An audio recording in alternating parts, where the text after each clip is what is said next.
Hi നമസ്കാരം, ഞാൻ Rakesh M G ടിപ്സിലേക്ക് എല്ലാവർക്കും സ്വാഗതം. ഇന്നിപ്പോൾ നമ്മൾ ചെയ്യാൻ പോകുന്നൊരു കാര്യം, അല്ലെങ്കിൽ ഞാൻ ഇന്ന് എല്ലാവർക്കും കാണിച്ചു തരാൻ പോകുന്നൊരു കാര്യം എന്ന് പറഞ്ഞാൽ നമ്മുടെ എ സി ഫിൽറ്ററാണ്.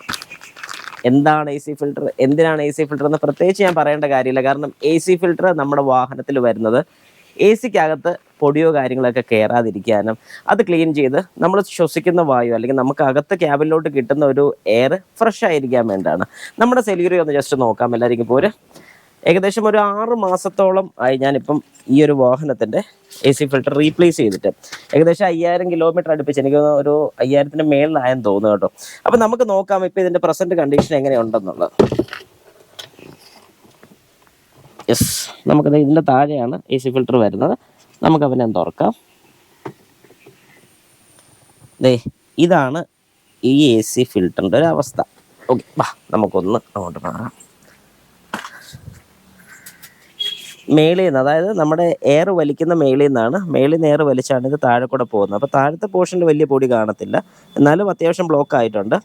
മേളത്തെ പോർഷൻ ഫുള്ള് പൊടിയാണ്. ഞാനൊന്ന് കൊട്ടി കാണിച്ചു തരാം ഏകദേശം ഒരു 6 മാസത്തിൻ്റെ എങ്ങനെയുണ്ടെന്നുള്ളത്. എല്ലാവരും നോക്കിക്കോണം.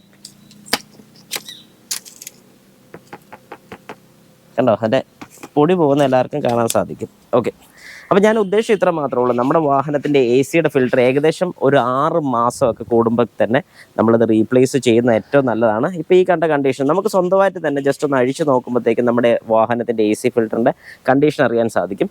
ഇനി ഒരു പുതിയ എ സി ഫിൽറ്ററും കൂടി ഞാൻ ജസ്റ്റ് ഒന്ന് കാണിച്ചു തരാം. അപ്പോൾ നിങ്ങൾക്ക് ആ രണ്ടിൻ്റെ വ്യത്യാസം ഒന്ന് മനസ്സിലാകും. പൊട്ടിച്ചേക്കൽ ഇതിൻ്റെ വിലയും കൂടി ഞാനൊന്ന് കാണിച്ചു തരാം. സെല്യൂറിയുടെ എ സി ഫിൽറ്റർ വരുമ്പോൾ 515 രൂപയാണ് അതിൻ്റെ റേറ്റ് വരുന്നത്.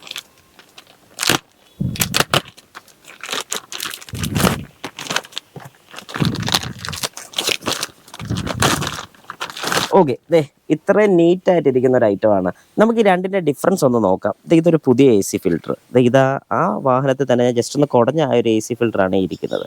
അപ്പോൾ രണ്ടിൻ്റെ വ്യത്യാസം എല്ലാവർക്കും കാണുമ്പോൾ മനസ്സിലാവും, രണ്ടും സെയിം തന്നെയാണ്, വ്യത്യാസങ്ങളൊന്നുമില്ല. കണ്ടോ, ഇത് പലരും പറയാറുണ്ട് എയർ അടിച്ചൊക്കെ ക്ലീൻ ചെയ്യാമെന്ന്. ഒരു കാരണവശാലും എ സി ഫിൽറ്റർ എയർ അടിച്ച് ക്ലീൻ ചെയ്യരുത്. കാരണം എയർ അടിച്ച് ക്ലീൻ ചെയ്ത് കഴിഞ്ഞാൽ ഒരു കാരണവശാലും ഇതിൻ്റെ പൊടി പോകത്തില്ല. ഒരു കാരണവശാലും നമ്മൾ ഈ ടൈപ്പ്, അതായത് ടിഷ്യൂ ടൈപ്പ് എന്ന് വേണമെങ്കിൽ നമുക്ക് പറയാൻ സാധിക്കും, ഈ ടൈപ്പ് ഫിൽറ്റേഴ്സ് ഒന്നും ഒരു കാരണവശാലും എയർ അടിച്ച് ക്ലീൻ ചെയ്യില്ല. നമ്മൾ മനസ്സിലാക്കേണ്ട ഒരു കാര്യം എന്ന് പറഞ്ഞാൽ എ സി ഇട്ട് ഓടിക്കുമ്പോൾ നമുക്കറിയാം 4 ഡോർസും കാര്യങ്ങളെല്ലാം ക്ലോസ് ചെയ്തിട്ടേ നമ്മൾ വാഹനം ഓടിക്കാറുള്ളൂ.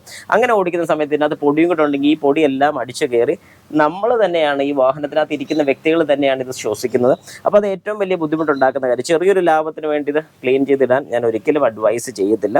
അപ്പോൾ ഈ ഒരു കണ്ടീഷൻ ഇട്ട് കഴിഞ്ഞാൽ ഇനിയിപ്പോൾ എനിക്ക് ഉറപ്പിക്കാം ഈ വാഹനത്തിനകത്ത് അല്ലെങ്കിൽ ഈ എ സിക്കകത്തൂടെ വരുന്ന എയർ അത്യാവശ്യം നല്ല ഒരുമാതിരി നല്ല രീതിക്ക് തന്നെ ഡസ്റ്റ് ഫ്രീ ആയിരിക്കുമെന്ന് നമുക്ക് ഉറപ്പിക്കാൻ സാധിക്കും. അതുപോലെ തന്നെ ഞാൻ തിരിച്ചിങ്ങനെ ഇൻസേർട്ട് ചെയ്യുകയാണ്. കണ്ട ആ ഒരു ഗ്യാപ്പിനകത്തൂടെ എല്ലാവരും ശ്രദ്ധിച്ചോണം. ഇത് ഇടുന്ന സമയത്ത് നമ്മൾ ശ്രദ്ധിക്കേണ്ട ഒരു കാര്യം, ഇവിടെ അപ്പം എഴുതിയിട്ടുണ്ട് കണ്ടോ. അപ്പം എന്നുള്ളത് മേളിലോട്ട് തന്നെ, ഈ ഒരു പോർഷൻ മേളിലോട്ട് വരണം എന്നാണ് അത് കാണിക്കുന്നത്. ഇത് ഞാൻ അതിനകത്തോട്ട് ഇൻസേർട്ട് ചെയ്തു. ഓക്കെ, അപ്പം ഞാൻ ആ ഫിൽറ്ററും പിടിപ്പിച്ചു, അതിൻ്റെ കവറും ഫിറ്റ് ചെയ്തു. അത് കഴിഞ്ഞ് ഈ ഗ്ലോ ബോക്സ് തിരിച്ച് അതുപോലെ തന്നെ ഫിറ്റ് ചെയ്യുകയാണ്. അപ്പോൾ അതിൻ്റെ പരിപാടിയും കഴിഞ്ഞു. അപ്പം വളരെ സിമ്പിളാണ്. നിങ്ങൾക്ക് സ്വന്തമായിട്ട് തന്നെ എ സി ഫിൽറ്ററിൻ്റെ കണ്ടീഷൻ അറിയാൻ സാധിക്കും. ജസ്റ്റ് ഒന്ന് അഴിച്ചു നോക്കുക. എന്നിട്ട് അതിൻ്റെ കണ്ടീഷൻ മോശമാണെങ്കിൽ ഉറപ്പായിട്ട് മാറി വിട്ടോണം. കാരണം നമ്മുടെ വാഹനത്തിനകത്ത് നമ്മൾ ശ്വസിക്കുന്ന കാര്യമാണ്.